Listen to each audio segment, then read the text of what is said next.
여러분, 안녕하세요. 재미코리아 한국어 교실입니다.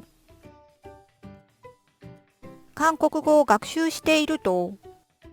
日本語に該当する単語が一つしかないのに対し、韓国語には該当する単語が複数ある場合がありますよね。しかし、その違いが曖昧だったりします。そこで今回は、トピック初級単語にも出てくる野菜に該当するヤチェ、チェソの違いについてご紹介いたします。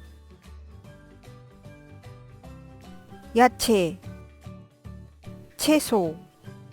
どちらも野菜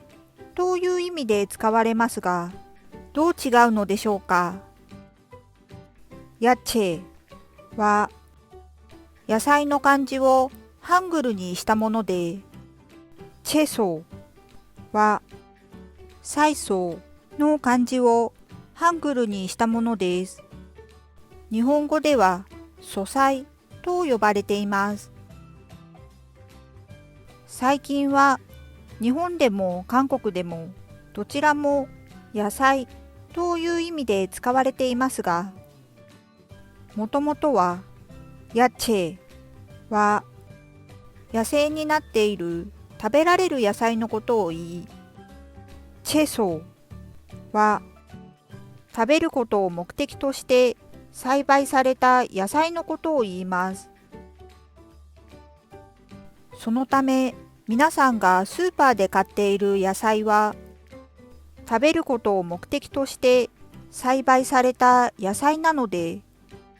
本来はチェソが正しい言葉ということになります。しかし最近はどちらも野菜という意味で使われているため、韓国人でも本来の言葉の意味を知っている人は少ないです。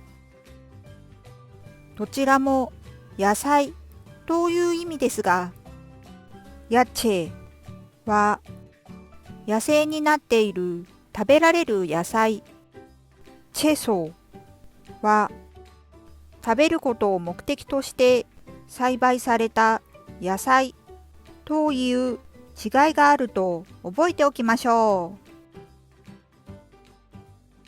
最後にいいねとチャンネル登録を잘 부탁드립니다。재미코리안韓国語教室でした。